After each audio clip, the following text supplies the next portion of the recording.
This show is produced by the Hartman Media Company. For more information and links to all our great podcasts, visit hartmanmedia.com. Welcome to The Commercial Investing Show, where we analyze, explain, and exploit the opportunities presented in today's commercial property marketplace. If you're interested in apartments, mobile home parks, self-storage facilities, and other income property, you've come to the right place. We'll explore what's hot and what's not in markets nationwide in the relentless pursuit of return on investment. Here's your host, Jason Hartman. It's my pleasure to welcome Dr. Andy Krause. He is Principal Data Scientist at Greenfield Advisors and AVM Analytics. Andy, welcome. How are you? I am well. Thank you, Jason. Good to have you on the show. And we were talking a little bit offline here before we started about automated valuation models. That's what AVM stands for. This is the bots and the algorithms are taking over the world, aren't they? They certainly are. It's invading all aspects of our lives. So I think that it's happening in real estate is no surprise. Yeah. Well, I think the biggest AVM that everybody listening will be familiar with is Zillow, the Zestimate, right? Whether it be a rent Zestimate or a sale price Zestimate. And everybody's got their opinions on how accurate they are, how inaccurate they are. And, I'd say they're both. What I like to tell our listeners is, look, take it with a grain of salt. It's better than what we used to have, and we used to have nothing. So these AVMs, they're a guide, but they're not the holy grail yet, are they? Each house is so different. I remember I looked at on Zillow recently at one of my old homes that I owned in Orange County, California, and I sold it for, I think, what I sold for like $911,000. The property was pretty unique. It had a pretty unique lot, unique view, not similar to the rest of the homes in the neighborhood. And I think that's where the models really struggles when you get a really unique property. Kind of take us through the science of this and the accuracy of it. Sure. And I think the example you just gave is really illustrative in terms of how and when AVMs are good and when they're not. So in terms of the science of it, it is, after all, a model. And for any model, AVM or any sort of mathematical model that's out there, it's only as good as the data that goes into it. So when you do run against a unique property like that, the model is going to struggle. And in terms of the science of it, I think people often get the impression that there are these massive kind of black boxes that are doing some sort of strange magic underneath it. And to some extent, that's true. The formulas can be quite complex, and the terms and the models are things that a lot of people have never heard of. But at the end of the day, it's really trying to mimic what an appraiser does. It's really trying to look at what have sales in the local neighborhood done recently? What are the trends there? How do various factors influence value? And how do we convert all that into a prediction? Sure. So at the heart of it, it's not much different than what your local appraiser's doing. It's just doing it at scale. Mm-hmm. And certainly, in fairness to AVMs, we should say that appraisers they make mistakes all the time. So right. They have their own accuracy problems, don't they? Right. And I think what often gets left out of the conversation is that we don't know how wrong appraisers are. Mm-hmm. We don't ever actually do tests to see. We don't do, hey, let's have 7 appraisers appraise this home and then see what it sells for 2 weeks later. We don't do that. Well, that is a real, I'm so glad you said that, because I want to sort of couch that a slightly different way.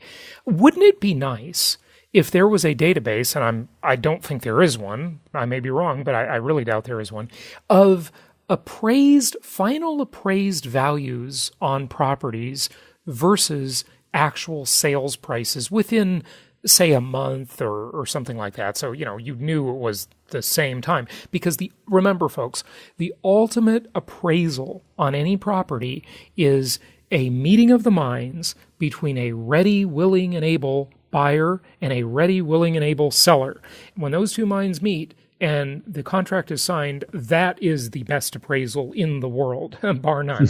Everything less than that is an educated guess, isn't it? Absolutely. I mean, I think that's very well put. That everything short of the two people meeting really is just one person's estimate, or in this case, a model's estimate. Yeah, absolutely. So to go back to what you just said, which is really fascinating, and the fact that there is, I guess, no database of appraised value versus sales prices, I always like to talk about how you can't hear the dogs that don't bark. And like you said, there is no test to test the accuracy of appraisers because there's no database. I'm guessing, there needs to be a database like this, right? Yeah. I mean, and I think there are two things stopping it, and then I'll maybe talk about how it might be a reality.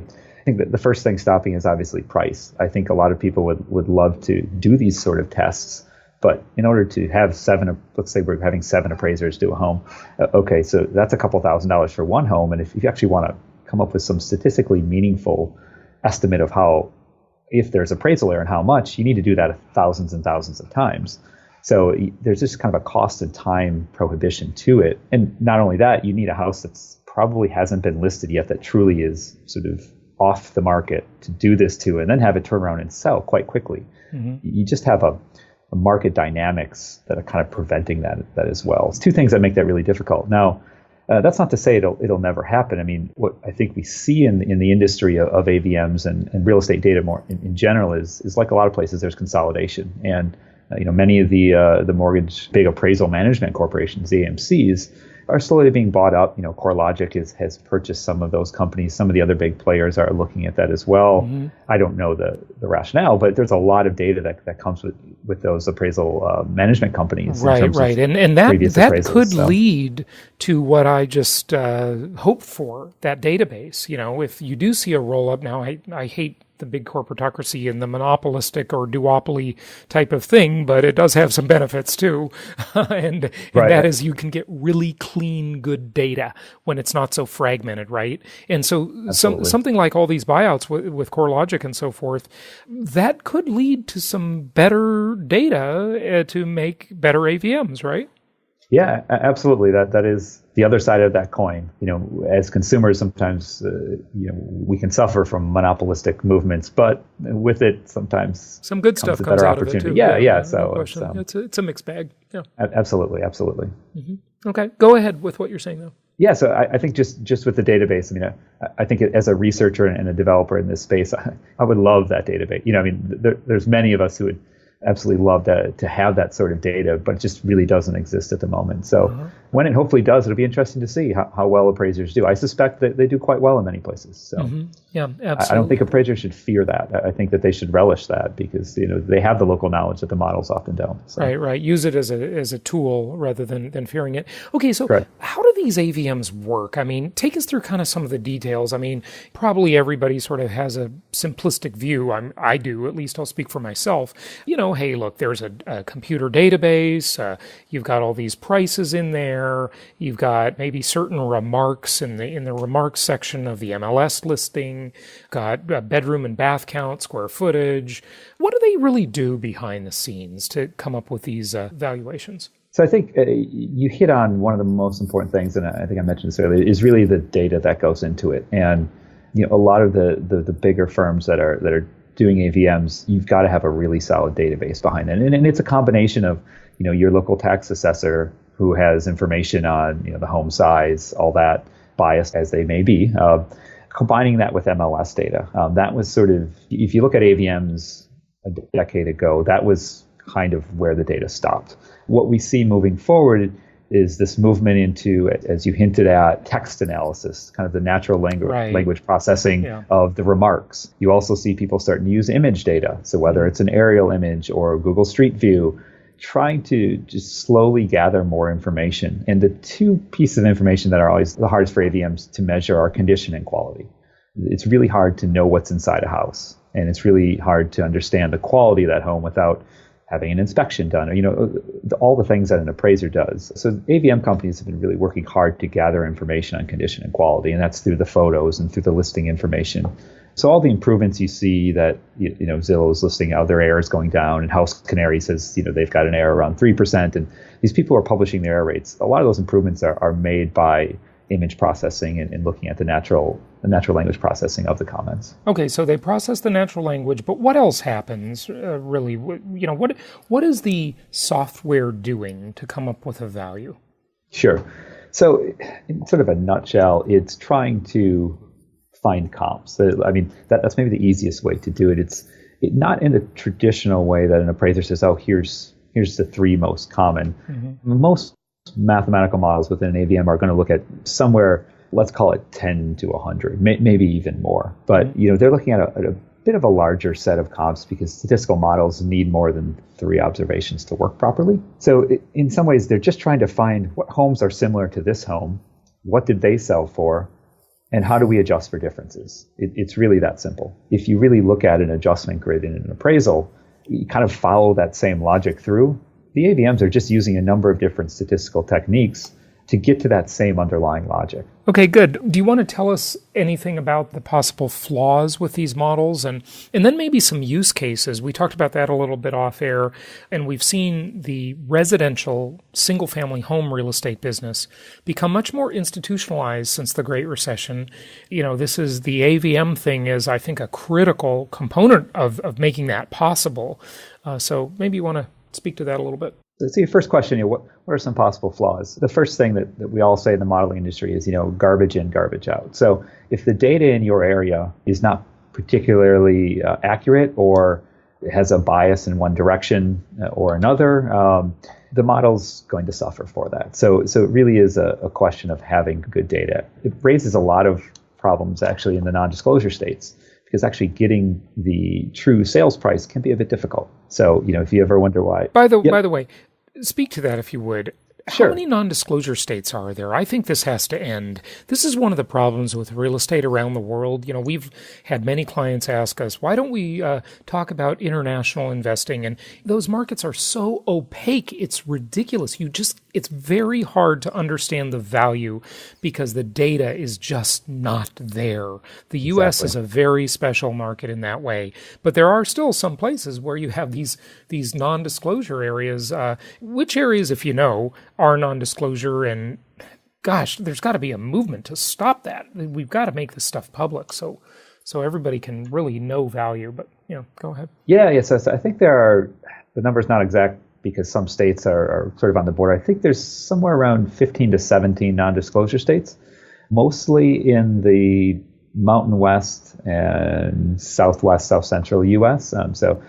Texas, Oklahoma, Utah, places like that. I don't know the full list offhand, but it's generally focused there. Your data is pretty good on the coasts and in the upper Midwest. Most of that is all publicly released. But in those non-disclosure states, as you hinted at, the sale price is not a matter of public record, and to get that, you needed to do a number of ways to kind of derive what you think the best estimate of that sale price was. So you can see how not having that exact value can lead to higher errors in your automated valuation models. And okay. So how does the algorithm work to try and get data in non-disclosure markets? Now, see, even though the public record may be non-disclosure, there are still other records. There's still multiple listing services. There are still various websites that do have data. So it's not completely opaque, is it? No, it is exactly what you said. You're looking at the MLS, and depending on where you are, sometimes upwards of 90% of single-family residences go through an MLS. So if you have access to that MLS as a data aggregator or an AVM builder, you've got certainly some good information there. There are other public records, such as when the mortgages are recorded.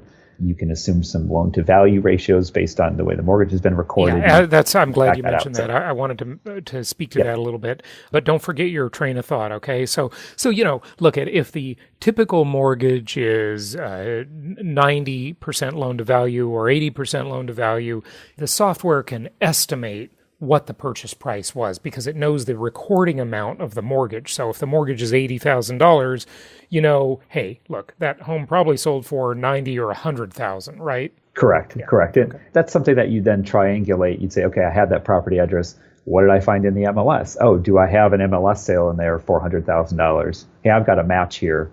this looks pretty good, or, oh, this was a for sale by owner property. Maybe there's a little less weight I need to put on this one, or maybe we won't consider this sale. So there's some sort of internal algorithms or scoring that goes into the data to judge the quality of that imputation or estimate of price. But just kind of circling back around to something you said, I do really think there should be a movement to make that public information. And I think it needs to start with real estate professionals in those states. We say, look, our industry in the state is suffering. We're potentially losing out on investors. The market is a lot more opaque than it is in one state over. Why can't we have this information? So. Yeah, no, I'm really into transparency, so that would be a good movement. Okay, so I can see how the software could do a much better job than a human at weighting and determining valuation from different data sets and so forth. So that's really good. That's where the AVM thing might be better. But what else does it do? What else do these algorithms do? So one thing that you can also pull out of the algorithm is you can get some pretty good local measurements of price movements. So that's often a real help in this, where sometimes, appraisers, depending on how well they know an area, may often make some pretty rough assumptions on how quickly the market's moving in a certain neighborhood or a certain county or city. And within the AVM, because of the volume of data you have, you can really test those assumptions and come up with some really localized price movements and price trends, which is something that in the AVM we developed, the atomized AVM, we've really tried to focus on the locality of price trends to say we understand, we're based here in Seattle, and we know that, one neighborhood over from another neighborhood, price movements can be considerably different. So really, a well-constructed AVM will give you an opportunity to understand how different neighborhoods are changing and in what direction. Good. So now you work with Atom Data, and we've had Darren Bloomquist on the show many times, and he's spoken at a couple of our conferences. Is there anything thoughts that you have, and I don't know if this is your area or not, on, where the market is going or where certain markets are going, because you just spoke to that sort of momentum aspect of the data? Yes, so I think one thing that's important to know is that most AVMs are not in the business of making predictions. They're inherently sort of backward-looking. There are a lot of AVMs out there that actually kind of specialize in doing what we call retro AVMs, where they will do a value in the 10 years in the past if you need that for some particular reason. But making forward predictions is, there's much more goes into what a house is going to be worth a year from now is certainly dependent on what it's worth now, but there are a lot of macro and microeconomic factors that get into that. So that isn't something that we here at AVM Analytics have generally been doing. We like to think that our atomized AVM will be very quick to pick up changes because of the locality at which we run that, and the fact that we're using very, very localized models to pick up on price changes. But we're not in the business of trying to guess what it's going to do a year from now, because there are just too many things that go into that. There are, and this is why predictions are usually worth the napkin they're written on. Very often true. Yeah, absolutely. Well, what do you see as things coming up in the industry in terms of the future of all of this, or just the industry in general? Well, I think there's a couple of things that seem to be happening in the industry. I think the continued use of image data, and as this consolidation happens in the industry, the bigger players are going to come up with a larger and larger sort of time series of photos. So as time goes on, suddenly they're going to have photos on 20% of homes, and then 40% of homes, and then 60% of homes. Right. To the point where that stock of image data is going to become a lot more useful for the models. That's one thing. I think another... Before you move on from that one, that's interesting. The computer will be able to tell how attractive the house looks. Why wouldn't they? Dating sites can tell how attractive people look. And, there are certain, by the way, sort of universals in that. I mean, everyone has their own taste, of course, but there are some principles, some broad principles of, what our eye likes to see. There's the golden ratio. I mean, we've all heard of that stuff, right? So Absolutely. Some of this stuff is not really subject to opinion. It is just the way most people view the world.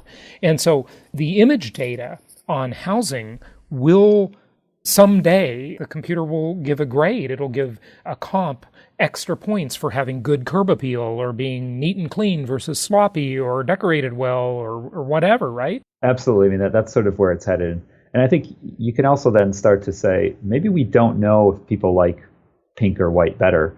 But what we noticed in the model is that pink paint actually has a 5% price premium once we control for all these other things. There may be some kind of latent human activity that at some point we can also try to understand, do that in the future. So I think that's really one of the big avenues that people are going after. I think a number of the firms are using drones to try to get a better sense of some of the very microspatial factors that contribute to a house. Like, is it next to a non-residential use? What does the view actually look like from the top floor? So there are some of these things that maybe the photos don't show you, but a real thorough remote sensing analysis of the property could as well. So those two are kind of in a similar vein, but expect a lot of innovation in that front. And then I think there's probably some movement headed, short-term rentals, Airbnb is becoming such a big deal in cities. Here in Seattle, it's definitely a big deal. So I think some people are starting to talk about how that might contribute to value and trying to understand how those entitlements in general, zoning changes, ability to sublet a part of your home on Airbnb. How do we start to think about that in an AVM? And, I think we're in the very, very early stages of that. But as I'm sure you know and your listeners know, that can contribute a lot to value. Oh, sure. And how do you properly capture that? And that's always been a big question in the AVM space. And, we might finally begin to a point where, again, the data is there to start to answer those questions. Yeah, I have seen many articles on the short-term rental effect on markets, and some say that it's hogging up inventory. Too much inventory has come out of the housing stock that's being used as short-term rentals, and it's not really part of the market anymore, the traditional market. So when a home buyer wants to buy a home, there are fewer homes available because some of that stock has been sucked up. There are some interesting effects there, no question about it. Yeah, absolutely. About a year ago, I was living in Australia for a while, and particularly in Sydney and Melbourne, that it's a very big problem in some of the better neighborhoods, near the beaches and things, where there are some neighborhoods that are approaching 20% Airbnb owned unit or utilized units in terms of apartments and condominiums. So yeah absolutely. Yeah, that's crazy. That's something to definitely watch for, and it's something, like you said, we don't really even understand it yet. We don't even understand the impact, and also that zoning can change virtually overnight. So you got to be really careful of what you price into the market because of that, because there's a lot of controversy over that, and a lot of fights, a lot of wars going on at various city councils and in various neighborhoods. So we'll see how that all works out. Are there any questions I didn't ask you? Anything you want to just share with our listeners in general? I think good question that you've asked, certainly. I think one thing that I'd like to stress to at least clients of ours and people who interact with our AVM is that while the value is important, always look at the number value that an AVM gives you, but look at the confidence interval or the range as well. That's equally important, or maybe more important when you're evaluating an AVM. If that range is really wide, that gives you an insight into the model, and that gives you an insight into how good the modelers think they're doing in that area. So if you see a really wide range, a really wide confidence interval, your takeaway should be, well, yeah, they gave me a value, but they're not even that confident in it. So that can really be a good place to start understanding, at least at a very simple level, how good the producer of an AVM thinks they are in an area. So I would urge your listeners or anyone interacting with AVMs to, if it's not provided to you, to ask for that confidence interval, and then use that as a gauge kind of to how much trust you should put in an AVM. Right, absolutely. One question I do want to ask you before you go is, when we have been talking, this whole context of this conversation, I assume, is really about the value of properties. But our listeners are investors. What about rental prices? Do you work on that side of the AVM world at all, or are you strictly working on sales prices? At the moment, we're strictly working on sales prices. Rents, I think, are certainly an interesting place to be as the investor class grows, as people start to understand the fundamentals of the market more. They start to understand that their home is, not just a place to live. It's an income-generating asset. The biggest issue with the rental market is data. Rental transactions are not public record anywhere. And what you do get, if you look at Craigslist or even one of the larger sites, all you get is list price. You never really find out the contract price. Right. Nor do you know the duration, nor do you know what's happening when there's renewals. So the data is just a lot cloudier in the rental space. And I think that's why those type AVMs have been very slow to develop. Yeah, I agree with you. And there are some websites out there that pretend to do it, but it's just the data's all over the board. So very true. Very true. Yeah, no question about it. Give out your website, Andy, and tell people where they can find you. Yeah, so they can find us at greenfieldadvisors.com. And then our subsidiary, avmanalytics.com, is where we do all of our kind of real estate data science work. Any of those two websites will get you to the interesting work we're doing. And then, obviously, Adam Data Solutions as well. They're our data partner, and they've got a number of different interesting products for investors, owners, anybody interested in the market. So, yeah, please do check us out. Fantastic. Dr. Andy Krause, thank you for joining us. Oh, thank you, Jason, for having me. It was wonderful. Thank you so much for listening. Please be sure to subscribe so that you don't miss any episodes. Be sure to check out the show's specific website and our general website, hartmanmedia.com, for appropriate disclaimers and terms of service. Remember that guest opinions are their own, and if you require specific legal or tax advice or advice in any other specialized area, please consult an appropriate professional. And we also very much appreciate you reviewing the show. Please go to iTunes or Stitcher Radio or whatever platform you're using and write a review for the show. We would very much appreciate that. And be sure to make it official and subscribe so you do not miss any episodes. We look forward to seeing you on the next episode.